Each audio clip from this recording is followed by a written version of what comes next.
Hello students, welcome to my channel. तो स्वागत है आप सभी का एग्री टू कल्चर फैमिली के इस यूट्यूब चैनल पे। तो आज की जो क्लास है वो पोस्ट हार्वेस्ट टेक्नोलॉजी की है। यहाँ पर आपको एमसीक्यू के फॉर्म में क्वेश्चंस देखने को मिलेंगे। पोस्ट हार्वेस्ट टेक्नोलॉजी जो टॉपिक है हॉर्टिकल्चर का, इस टॉपिक से आपको यहाँ पे क्वेश्चंस देखने को मिलेंगे। ये जो क्वेश्चंस होंगे ये बिहार बीएचओ 2024 एग्जाम के लिए काफी इंपॉर्टेंट होने वाला है। कुछ दिनों में इसका एग्जाम होने वाला है, तो बने रहिए इस वीडियो के लास्ट तक। वीडियो को पूरा देखिए, आपको यहाँ पर इंपॉर्टेंट क्वेश्चंस देखने को मिलेंगे जो कि आपके एग्जाम में पूछे जा सकते हैं। चलते हैं आज की क्वेश्चन की ओर। ये रहा आज का पहला question. Central Institute of Post Harvest Engineering and Technology CIPHET is located in. तो जो सीफेट है, Central Institute of Post Harvest Engineering and Technology, ये कहां पर सिचुएटेड है, कहां पर लोकेटेड है? Option number A Haryana, option number B Ludhiana, option number C Uttarakhand, option number D West Bengal.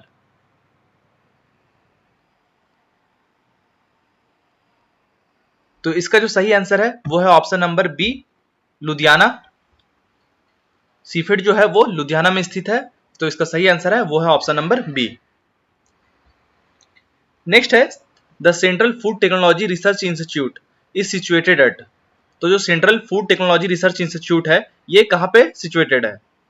Option number A Mysore, option number B Chennai, option number C Goa, option number D Punjab. तो जो CFTRI है, central food technology research institute, ये मैसूर में है। इसका सही answer है option number ए, ये मैसूर में सिचुएटेड है। नेक्स्ट है the FPO in India follows the food safety and standard act. तो जो FPO है, फूड प्रोडक्ट ऑर्डर, ये फूड एंड सेफ्टी जो स्टैंडर्ड्स है उसके कौन से एक्ट को फॉलो करता है?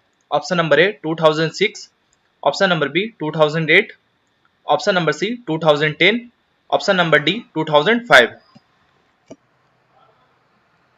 तो इसका जो सही आंसर है वो है ऑप्शन नंबर ए 2006। इसका जो सही आंसर है वो हो जाएगा ऑप्शन नंबर बी, ये 2006 का जो एक्ट है उसको फॉलो करता है। नेक्स्ट है the central food laboratory is situated at. तो यहां पर पूछ रहा है कि सेंट्रल फूड लेबोरेटरी है ये कहां पे सिचुएटेड है? Option number A Bangalore, option number B Hyderabad, option number C Delhi, option number D Kolkata.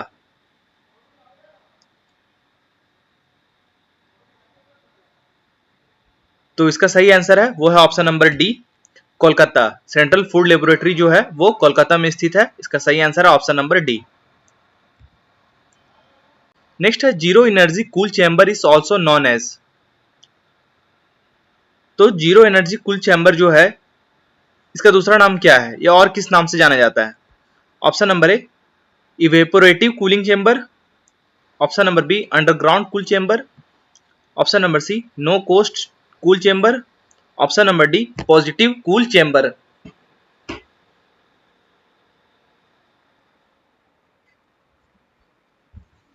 तो इसका जो सही आंसर है वो है option number B underground cool chamber. जो जीरो एनर्जी कूल चैम्बर है ये अंडरग्राउंड कूल चैम्बर के नाम से भी जाना जाता है। नेक्स्ट है crop production factors responsible for post harvest losses. तो यहां पर पूछ रहा है कि कौन से क्रॉप प्रोडक्शन फैक्टर्स होते हैं जो कि रिस्पॉन्सिबल होते हैं पोस्ट हार्वेस्ट लॉसेस के लिए? Option number A maturity, option number B curing, option number C light, option number D all of these.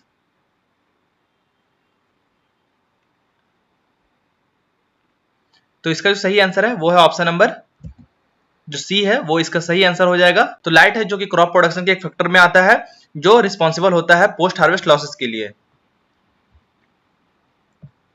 Next है which chemical is used for lie piling. तो यहां पर पूछ रहा है लाई पीलिंग के लिए कौन सा केमिकल का यूज किया जाता है? Option number A baking soda, option number B acetic acid, option number C caustic soda, option number D citric acid. तो लाई पीलिंग, हैंड पीलिंग, ये सारे पीलिंग का मेथड है। तो यहाँ पर पूछ रहा है कि लाई पीलिंग के लिए कौन सा केमिकल का यूज किया जाता है? तो इसका सही आंसर जो है वो हो जाएगा option number C caustic soda का यूज किया जाता है लाई पीलिंग के लिए। नेक्स्ट है pickles are preserved by which of the following. तो जो पिकल्स होते हैं, अचार होते हैं, ये किसके द्वारा प्रिजर्व किए जाते हैं? Option number A acetic acid, option number B by salt, option number C by oil, option number D all of these.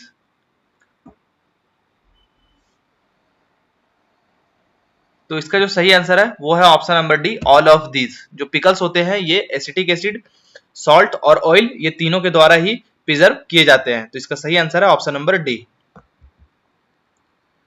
Next है what percent of pectin should be there in making jelly. तो यहां पर है कि jelly की making के लिए कितना परसेंट पेक्टिन होना अनिवार्य है। ऑप्शन नंबर ए 0.75 से 1%, ऑप्शन नंबर बी 1 से 1.5%, option number C 2%, option number D 4%।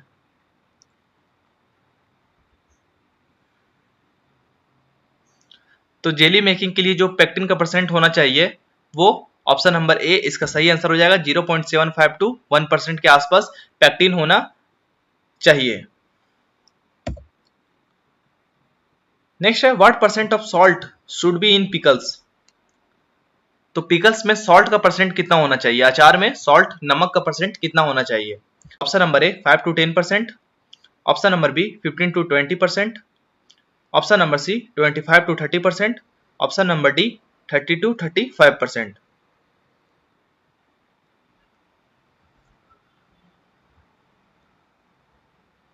तो इसका जो सही आंसर है वो है ऑप्शन नंबर सी 25 टू 30% इसका सही आंसर हो जाएगा। अगर यहाँ पर 20 टू 25 होता तो वो भी इसका सही आंसर होता। तो यहाँ पे आप रेंज को याद रखोगे कि 25 से 30% जो है वो नमक की मात्रा, सॉल्ट जो है वो पिकल्स में होना चाहिए।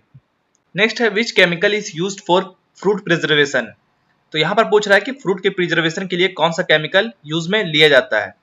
Option number A sodium carbonate, option number B sodium bicarbonate, option number C potassium bisulphide, option number D potassium Meta bisulphide.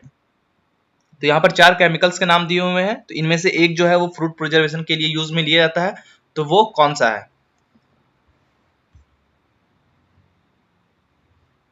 तो इसका जो सही आंसर है वो है option number D potassium Meta bisulphide. Next है good marmalade is prepared from which fruit.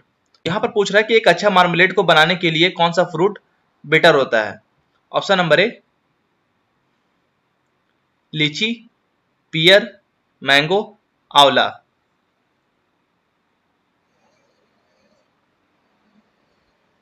तो इसका जो सही आंसर है वो है ऑप्शन नंबर डी आंवला। आंवला जो है ये मार्मलेड बनाने के लिए, एक अच्छी मार्मलेड को बनाने के लिए बेटर फ्रूट माना जाता है।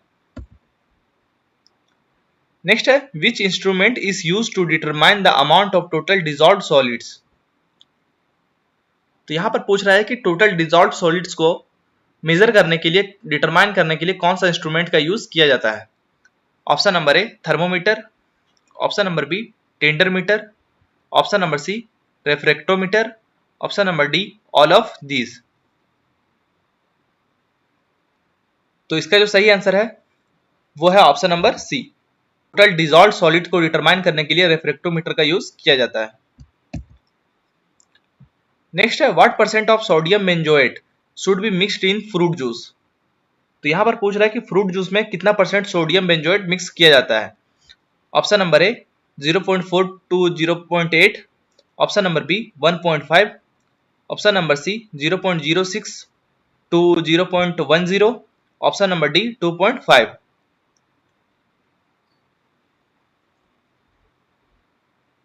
तो इसका जो सही आंसर है वो है option number C 0.06 to 0.10% sodium benzoate का यूज किया जाता है फ्रूट जूस में। नेक्स्ट है squash is made from which type of fruit. तो स्क्वैश जो है वो किस तरह के फ्रूट से बनाया जाता है। Option number A apple and sapota, option number B ber and falsa, option number C orange and lemon, option number D pineapple and guava.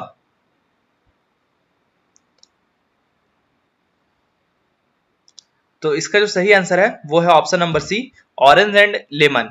Orange and lemon का यूज किया जाता है स्क्वैश के मेकिंग के लिए, स्क्वैश बनाने के लिए अच्छा फ्रूट माना जाता है।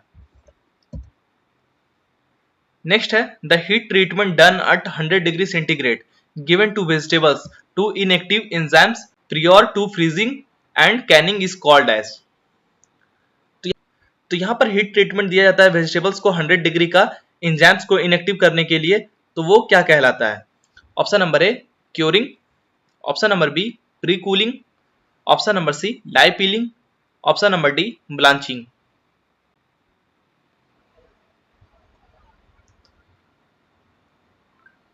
तो ये जो प्रोसेस है ये ब्लांचिंग कहलाता है। इसका जो सही आंसर हो जाएगा option number D blanching. Next है which of the following preservatives is used to preserve coloured fruit juice. यहाँ पर पूछ रहा है कि कलर्ड फ्रूट जूस के प्रिजर्वेशन के लिए कौन सा केमिकल का यूज किया जाता है। Option number A potassium metabisulphite, option number B sulphur dioxide, option number C citric acid, option number D sodium benzoate. तो यहाँ पे दो तरह के फ्रूट और वेजिटेबल्स की कैटेगरी यहाँ पे देख सकते हो, एक कलर वाला होगा, एक विदाउट कलर का होगा। तो जो कलर वाले होते हैं उसको प्रिजर्व करने के लिए सोडियम बेंजोएट का यूज किया जाता है। इसका सही आंसर है ऑप्शन नंबर डी। और जो विदाउट कलर होते हैं उसको प्रिजर्व करने के लिए पोटेशियम मेटाबाइसल्फाइड का यूज किया जाता है। नेक्स्ट है how much produced is wasted due to improper post harvest handling. तो यहाँ पर पूछ रहा है कि टोटल प्रोडक्शन का कितना यहाँ पर वेस्ट हो जाता है इम्प्रॉपर पोस्ट हार्वेस्ट हैंडलिंग के कारण। Option number A about 40%, option number B 10%, option number C 15%, option number D 27%।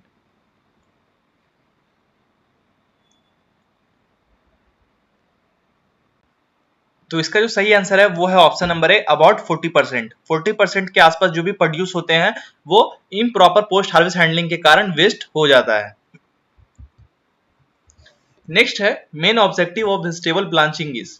तो अभी हमने देखा ब्लांचिंग के बारे में, तो यहाँ पर पूछ रहा है कि इसका मेन ऑब्जेक्टिव क्या होता है। Option number A inactivation of bacteria, option number B inactivation of enzymes, option number C fixation of colour, option number D removal of tissue gas. तो आपने अगर सही से देखा होगा उस क्वेश्चन को, तो वहां पे क्वेश्चन में ही इसका आंसर दिया हुआ था।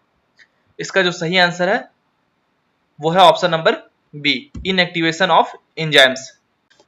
तो इसका मेन ऑब्जेक्टिव होता है इनएक्टिवेशन ऑफ एंजाइम्स। नेक्स्ट है plant hormone that key role in the ripening and senescence of fruit and vegetable is.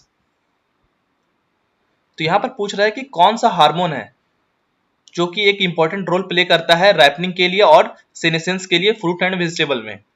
Option number A papain, option number B auxins, option number C ethylene, option number D none of these.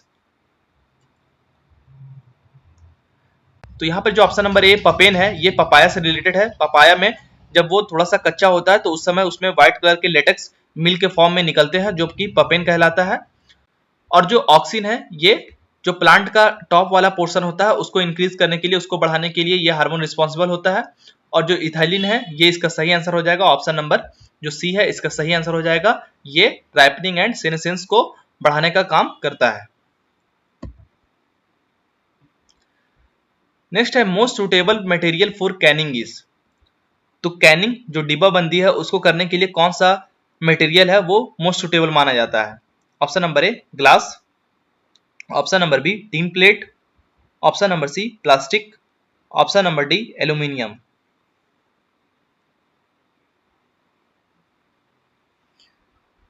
तो इसका जो सही answer है वो है option number D. जो canning है उसको करने के लिए यहां पर एल्यूमिनियम मटेरियल का यूज बेटर माना जाता है। नेक्स्ट है temperature, concentration of CO2 and oxygen are the main environmental factor which influence the. तो यहां पर देख सकते हो कि जो टेम्परेचर है, कंसंट्रेशन ऑफ CO2 है और ऑक्सीजन है, ये मेन एनवायरमेंटल फैक्टर है जो इन्फ्लुएंस करते हैं। Option number A rate of growth, option number A rate of growth of fruit and vegetables, option number B rate of respiration, option number C yield, option number D all of these.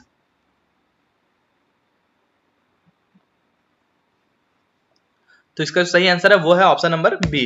Rate of respiration को influence करने के लिए ये जो environmental factor है ये responsible होते हैं। नेक्स्ट है criteria for harvesting of citrus fruit is based on. तो तो यहाँ पर पूछ रहा है कि जो सिट्रस फ्रूट होते हैं उनको हार्वेस्टिंग करने के लिए कौन सा यहाँ पे क्राइटेरिया सेट किया गया है। Option number A colour, option number B iodine, option number C percent of oil, option number D sugar and acid ratio. तो इसका जो सही आंसर है वो है option number D sugar and acid ratio. Next है relative humidity generally recommended for the storage of fruit is. तो यहां पर पूछ रहा है कि रिलेटिव ह्यूमिडिटी कितना होना चाहिए जनरली फ्रूट के स्टोरेज के लिए।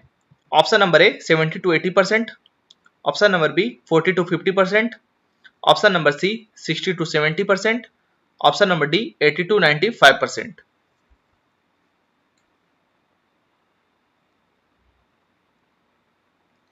तो फ्रूट स्टोरेज के लिए जो रिलेटिव ह्यूमिडिटी जनरली होना चाहिए वो है ऑप्शन नंबर डी 80 to 95% तक। नेक्स्ट है what is produced by fermentation of sugar. तो यहां पर पूछ रहा है कि शुगर के फर्मेंटेशन के बाद यहां पर क्या प्रोड्यूस होता है, क्या बनता है। Option number A ethyl alcohol, option number B methyl alcohol, option number C methane, option number D acetic acid.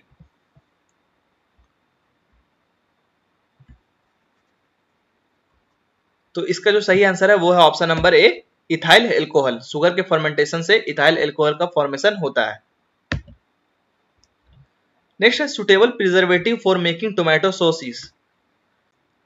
तो यहां पर पूछ रहा है टोमेटो के लिए, टोमेटो सॉस के लिए। टोमेटो जो सॉस होता है वो कलर वाला होता है, तो आपको बताना है कि इसके लिए कौन सा प्रिजर्वेटिव यूज होगा। Option number A potassium metabisulphite, option number B sulphur dioxide, option number C citric acid, option number D sodium benzoate.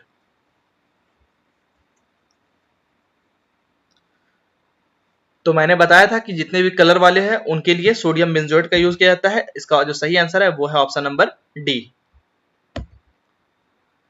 Next है which fruit is not suitable for making jam. तो यहाँ पर 4 option दिया हुआ है, इनमें से कौन सा है कि यहाँ पे जैम बनाने के लिए यूज नहीं लिया जाता है। Option number A banana, option number B guava, option number C apple, option number D orange.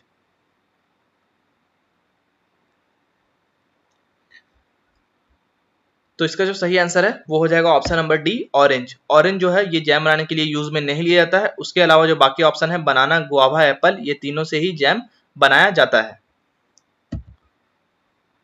Next है why does applying wax coating on fruits increase the self life. पूछ रहा है कि वैक्स का कोटिंग क्यों करते हैं फ्रूट्स में। Option number A respiratory rate decreases, option number B transpiration stops, option number C decreases bacterial activity, option number D none of these.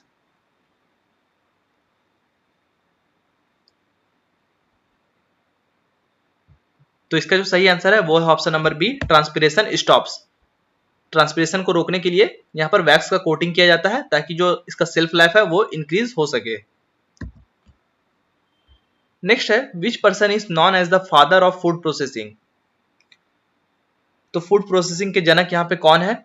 Option number A Louis Pasteur, option number B Nicolas Appert, option number C Thomas Saddington, option number D William Underwood.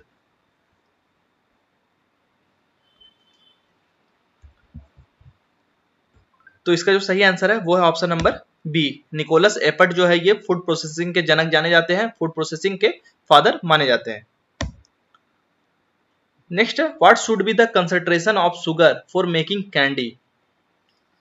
तो यहां पर है कि candy को making के लिए, candy बनाने के लिए शुगर का जो कंसंट्रेशन है वो कितना परसेंट होना चाहिए। Option number A 50 to 55%, option number B 60 to 65%, option number C 75 to 80%, option number D 90 to 95%।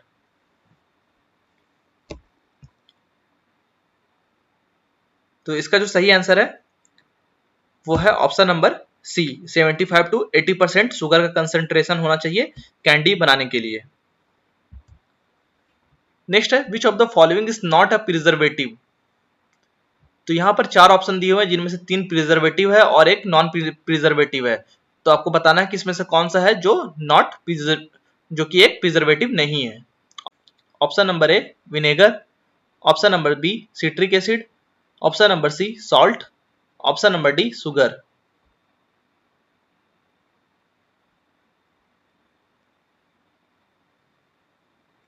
तो इसका जो सही आंसर है वो है ऑप्शन नंबर बी। जो सिट्रिक एसिड है ये एक प्रिजर्वेटिव नहीं है। बाकी इसके अलावा जो तीनों ऑप्शन है, विनेगर, सॉल्ट और शुगर, ये तीनों ही प्रिजर्वेटिव के तौर पे यूज लिया जाता है। नेक्स्ट है what should be the end point temperature for making jam. तो यहां पर पूछ रहा है कि जैम की मेकिंग के लिए जो एंड पॉइंट टेम्परेचर है वो कितना होना चाहिए। Option number A 125.5 degree centigrade, option number B 115.5 degree centigrade, option number C 110.5 degree centigrade, option number D 105.5 degree centigrade.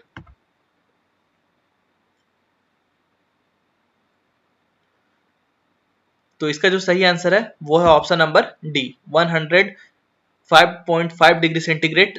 105.5 degree centigrade होना चाहिए एंड पॉइंट टेम्परेचर जैम के मेकिंग के लिए। नेक्स्ट है what should be the percent of acid in jelly. तो jelly में acid का percent कितना होना चाहिए। ऑप्शन नंबर ए 0.8 से 0.5%, ऑप्शन नंबर बी 0.6 से 0.5%, ऑप्शन नंबर सी 0.5 से 1%, ऑप्शन नंबर डी 0.2 से 0.5%।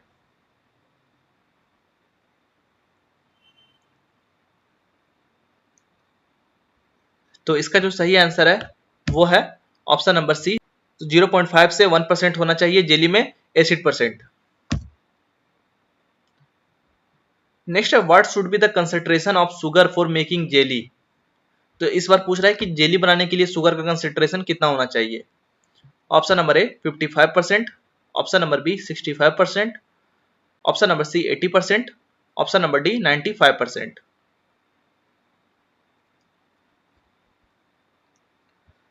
तो इसका जो सही आंसर है वो है ऑप्शन नंबर बी 65%। जेली बनाने के लिए जो शुगर का कंसंट्रेशन होना चाहिए वो 65% होना चाहिए। नेक्स्ट है what should be the actual amount of water in jelly. है कि जेली में एक्चुअल अमाउंट वाटर का कितना होता है, कितना होना चाहिए। Option number A 20 to 25%, option number B 33 to 38%, option number C 40 to 42%, option number D 50 to 55%। तो एक्चुअल अमाउंट ऑफ वाटर जो होना चाहिए जेली में वो ऑप्शन नंबर जो बी है इसका सही आंसर हो जाएगा 33 to 38%। नेक्स्ट है which of the following is unfermented beverage product. तो इनमें से कौन सा है जो अनफर्मेंटेड बेवरेज प्रोडक्ट है, एक पेय पदार्थ है। Option number A vinegar, option number B orange juice, option number C cider, option number D wine. तो जो विनेगर है ये भी फर्मेंटेड है और जो साइडर है ये भी फर्मेंटेड है और वाइन है ये भी फर्मेंटेड प्रोडक्ट है। तो यहां पर जो बचा ऑरेंज जूस ये अनफर्मेंटेड बेवरेज प्रोडक्ट है, जो कि इसका सही आंसर हो जाएगा ऑप्शन नंबर बी। नेक्स्ट है what are the causes of spoilage of canned foods. तो जो कैंड फूड होते हैं, डिब्बा बंद प्रोडक्ट होते हैं, उनमें स्पॉइलेज का कारण क्या होता है। Overfilling, option number B entry of microorganism inside the container, option number C internal part of the container is unpolished, option number D all of these.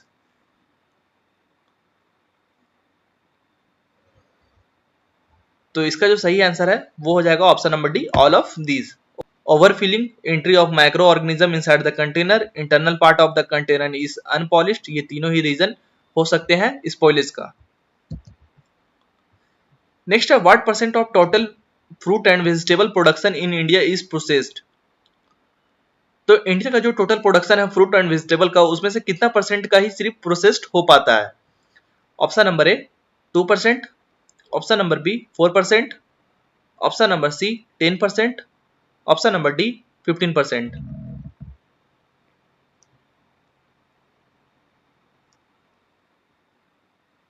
तो इसका जो सही आंसर है वो है ऑप्शन नंबर ए 2%। मात्र 2% ही fruit and vegetable production का यहां पर प्रोसेस्ड हो पाता है।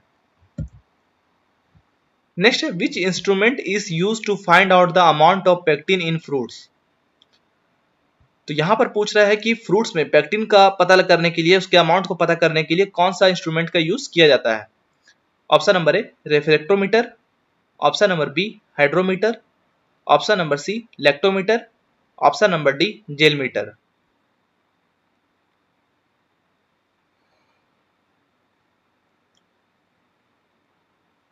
तो फ्रूट्स में पेक्टिन की अमाउंट को पता करने के लिए जो इंस्ट्रूमेंट का यूज किया जाता है वो है option number D gel meter. इसका सही आंसर है ऑप्शन नंबर डी।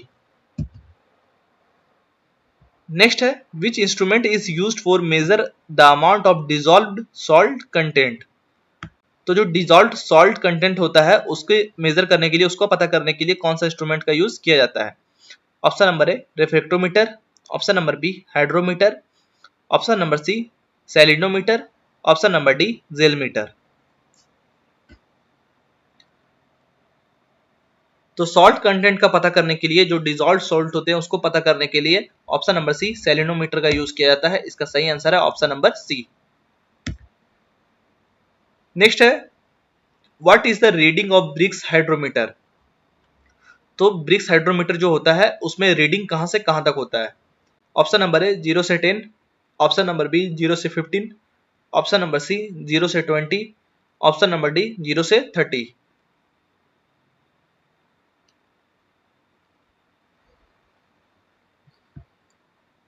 तो इसका जो सही आंसर है वो है ऑप्शन नंबर डी। जो ब्रिक्स हाइड्रोमीटर होता है उसमें जो रीडिंग होता है वो 0 से लेके 30 तक होता है। नेक्स्ट है when was the food and nutrition board establish. तो जो फूड एंड न्यूट्रिशन बोर्ड है ये कब एस्टैब्लिश हुआ था। Option number A 1973, option number B 1975, option number C 1970, option number D 1976।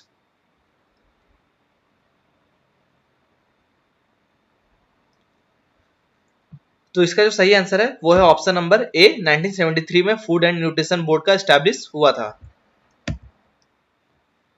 Next है which gas is used in drawing fruits. तो fruits के ड्राइंग के लिए कौन सा गैस का यूज किया जाता है। Option number A oxygen, option number B carbon dioxide, option number C hydrogen, option number D none of these.